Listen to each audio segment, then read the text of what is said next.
Hi, my name is Tess Schurter, and this is a presentation of my business model canvas discussing custom hazelnut harvest.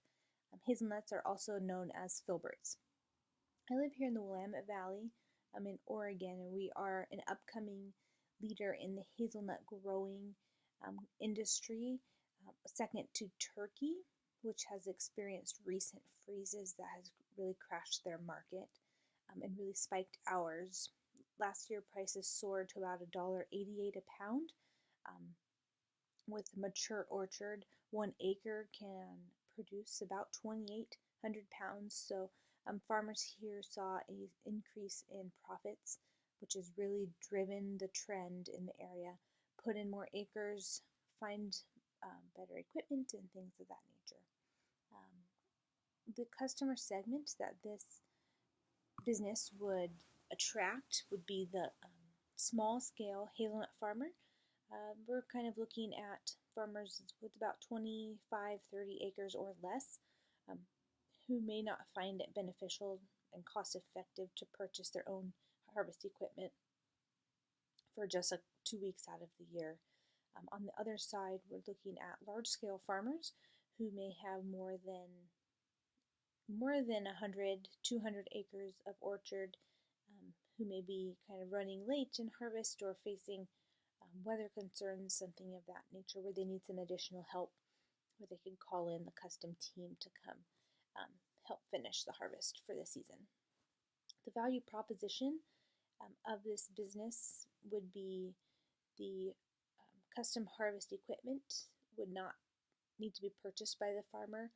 So it's a cost-effective way to get the nuts off the ground. In addition to just the upkeep and the equipment maintenance, things like that, we would serve as a expert harvest team.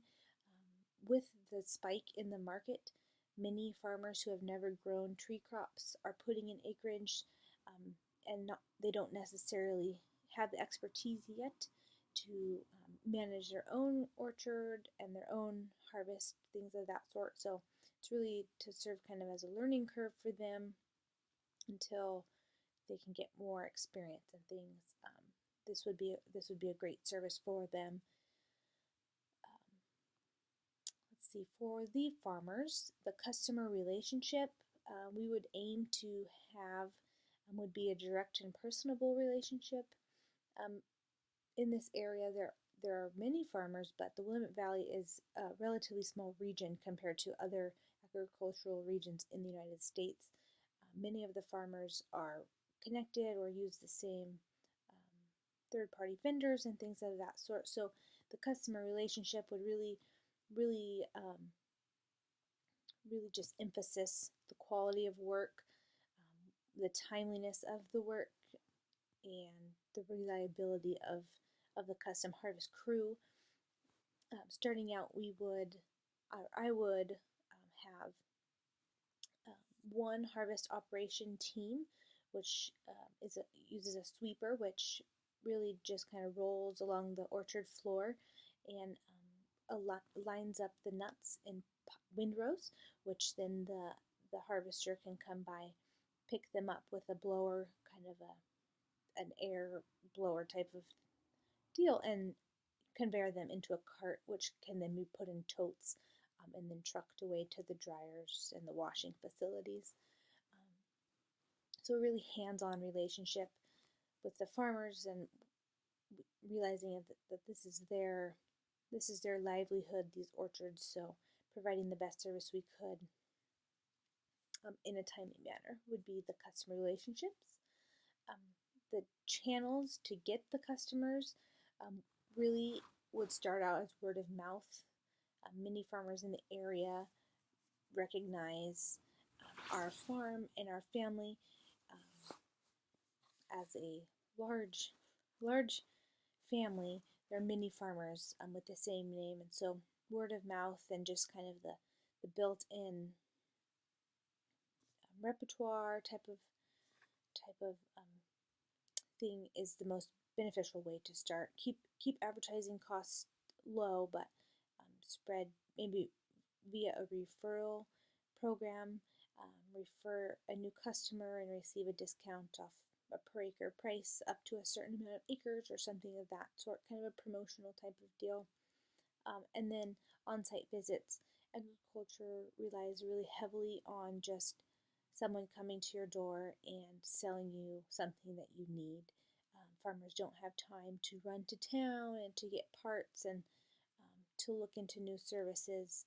Better off getting the customer in their own environment, at their own shop, kind of talking to them about what their specific needs are, and then applying your services from there.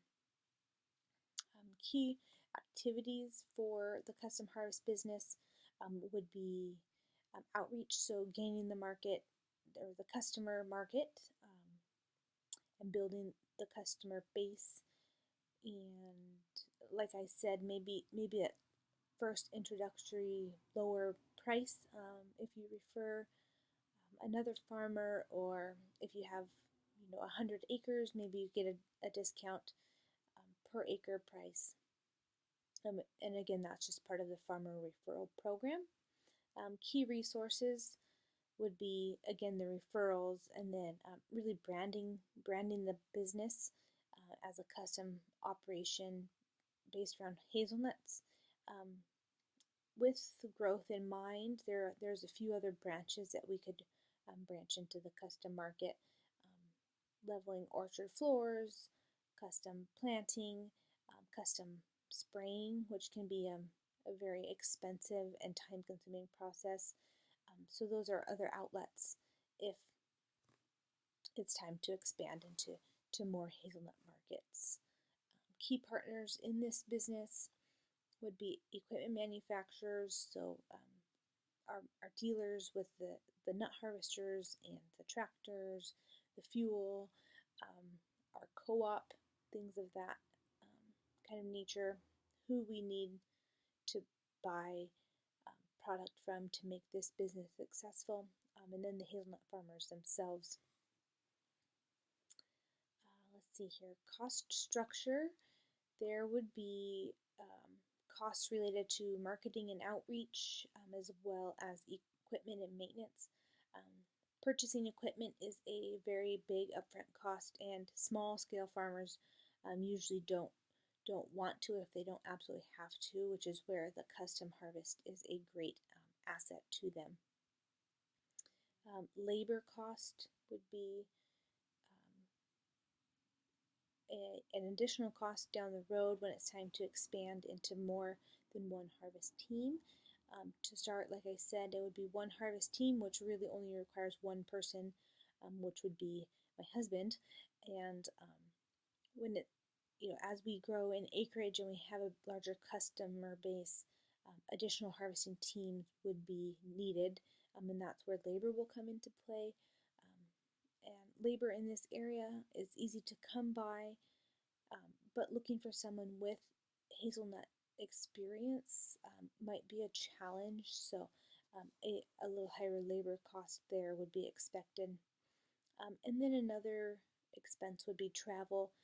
The Willamette Valley is a small region, but traveling with equipment and in the pickups to and from with marketing and hauling would be another kind of traveling expense that we would have to look at. The cost structure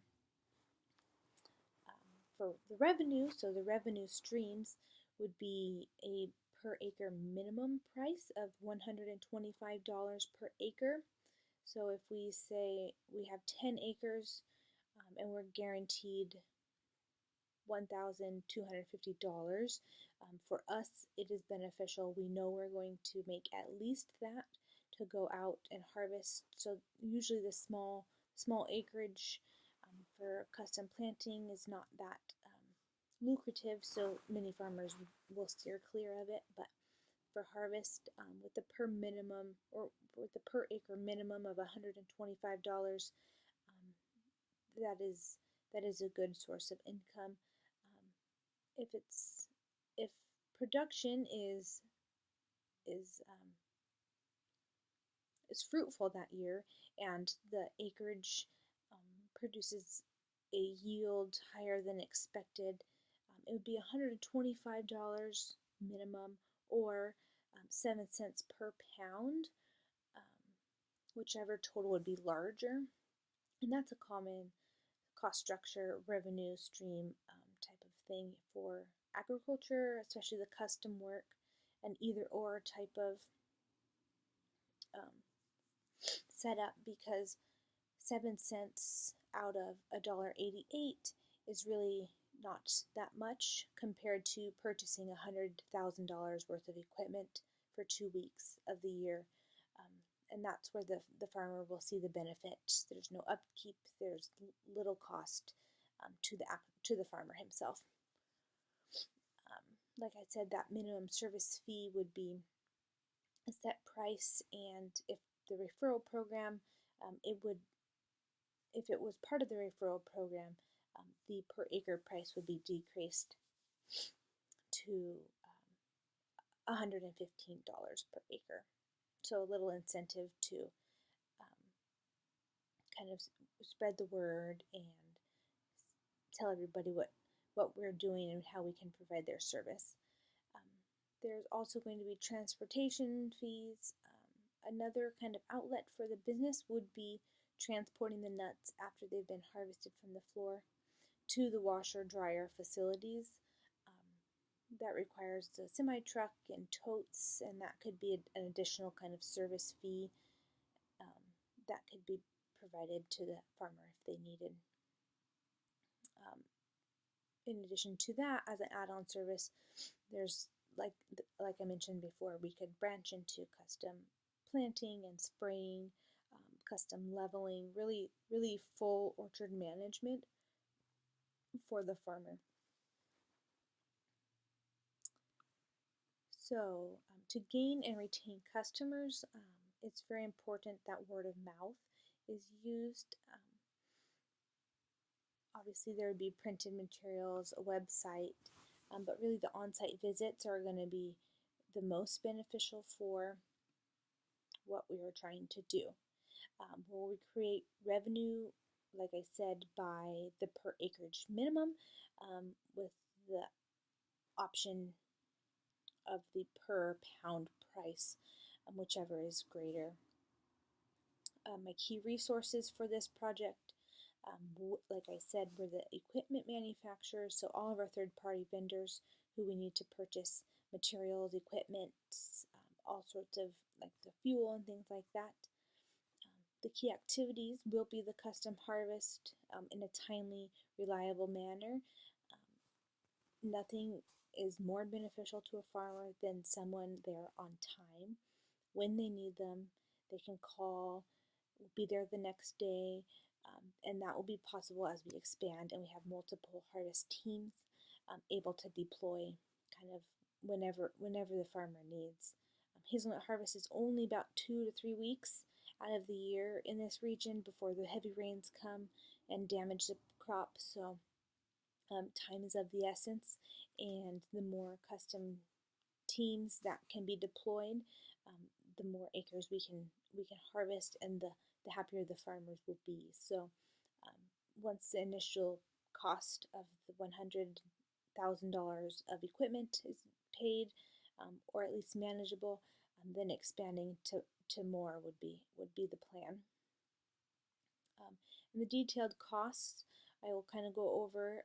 Like I said, $107,000 is the estimated price for a tractor, a harvester with a cart, and a sweeper and a pickup. And that's kind of the hard costs for the assets, the fixed assets there.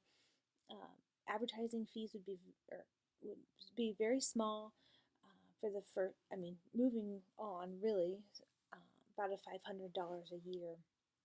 And then fuel, you can use anywhere up to 3 gallons of fuel per acre, with current price about $1.40 for diesel. Estimate about $3,000 a year for 400 acres for the first operating year. So overall, there is good potential for the custom harvest in our area. I'm estimating for 2016 revenues based on the 400 acres to be $50,000. That's minimum. Of course, if the production is better and we do the 7 cents per acre, that would increase. Maintenance, $2,000. Advertising, like I said, $500. Fuel, about $3,000. Legal expenses, about $150.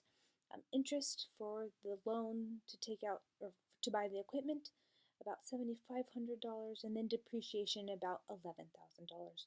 Which puts us at a net income for year one operating right at $26,000, and that's very good for 2 to 3 weeks of work. So I hope you enjoy my business model canvas, my idea of custom harvest, and thank you for listening.